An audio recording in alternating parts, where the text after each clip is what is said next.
Hi everyone, so today I'm going to talk about Chinook roses, and Maddie is here to demonstrate how beautifully they look in her hair. Aren't they gorgeous? And she is being totally camera shy, but I made a deal with her. If she was willing to come out here and she wanted to sit on the deck with me, then she had to show off how beautiful the Chinook rose is. And as you can see, it is gorgeous on her. Maddie. Matilda. There she is. Doesn't it look cute on her? Absolutely beautiful. And she is loving sitting on the deck. So anyhow, let's get to talking about the roses. So as you guys know, I love Chinook roses. It is my most favorite rose. And Maddie just proves it because it just looked gorgeous on her. But I was excited to actually pick up some more Chinook roses. I know I've mentioned it in a few videos that I wanted to add some more, and you are right. I can never get enough of these roses for whatever reason it is. They are absolutely gorgeous. And I'll share with you why I think they're so beautiful.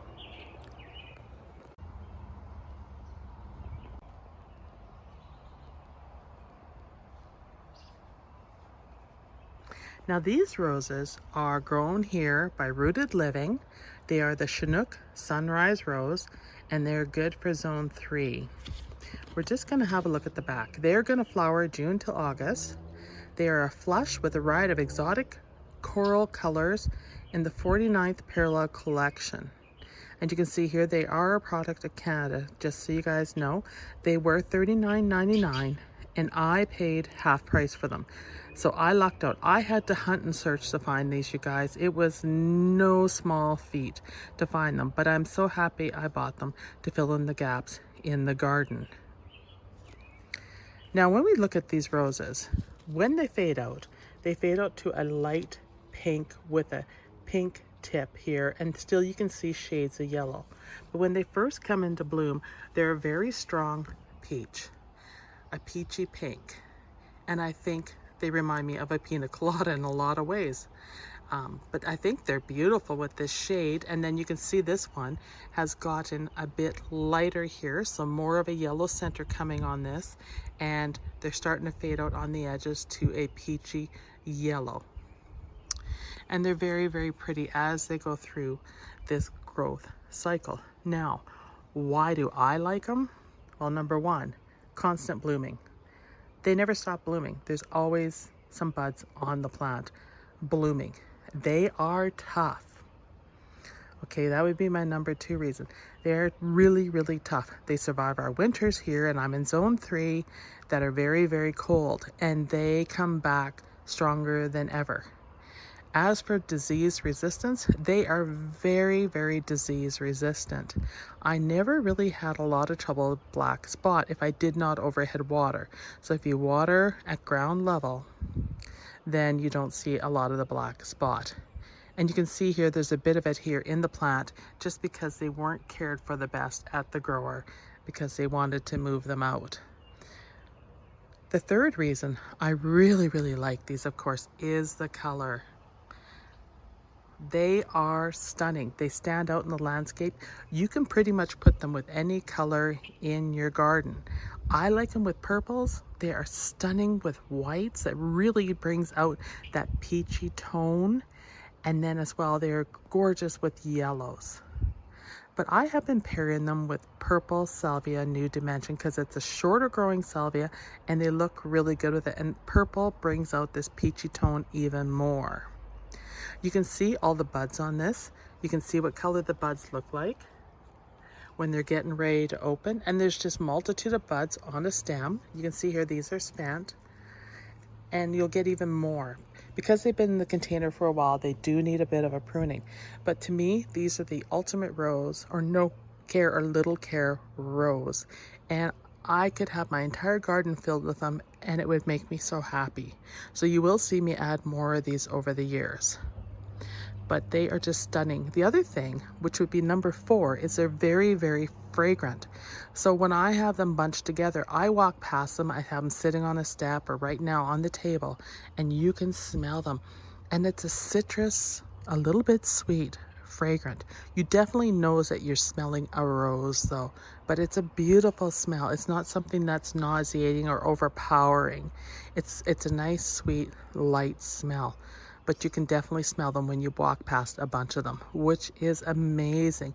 I definitely want to know in my garden, especially in the evening at dusk, when I walk past these, I want to be able to smell them. All in all, this is my favorite rose still, and it will probably remain my favorite rose.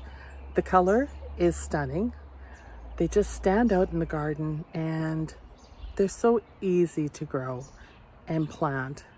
They just seem to tolerate all conditions very, very well. So let's put them in the ground and give them a happy home. There, so I've cleaned those all up. So I took all the spent blooms off and any dead branches off. So nice and clean. I don't know if that one's going to shed, not yet. And here's another one I missed right here. So I'm just going to clip that off. There, so nice and clean the plant. So much easier doing it at a working level than doing it at ground level after. It's just easier to see everything happening with the plant. All right, so these are ready to go in the ground. How exciting is that? I love these. I'm so excited to have more in the garden. Okay, so I dug the roses in. Nothing special about that. Just dug the holes and planted them in. I will come back, water them good, and just double check them, make sure everything's looking good on them after I water them. And these are good to go. The only thing missing now is getting some of the New Dimension blue salvia in front here. And I probably should dig this bed out a little bit further. I got a poplar root to dig out there, and I should move these annuals forward and leave a little more room to put that salvia in here. But overall, I think they should be pretty happy here.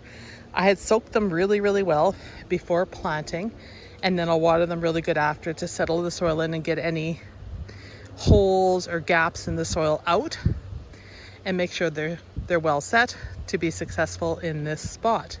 So thank you very much for everyone for watching. These are just so beautiful, and you can see how they look now. And I cut a lot of blooms off, so there's more to come.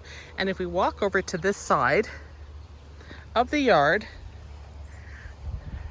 they kind of will mimic the other side. And these ones are all in bloom, and they're looking really beautiful. So I like the way that purple salvia looks. So that's why I need to add more on the other side. And then probably every year I'll change up some of the annuals. I need to add more structure into the back here. So there's room to do that, which is great.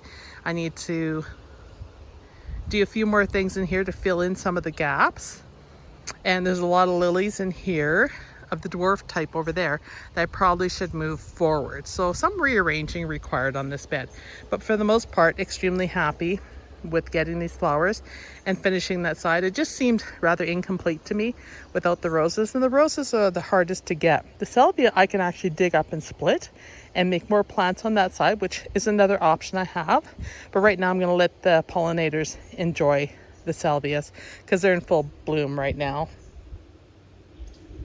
Isn't that a nice contrast? Even white would be great with these. So if you had white salvia in here, that would be really pretty. White veronica, white petunias, etc. would all look beautiful with these roses. I don't think there's anything that would look bad with these roses. So thank you very much for watching. I hope you enjoyed this video, and I'll see you in the next one. Bye everyone.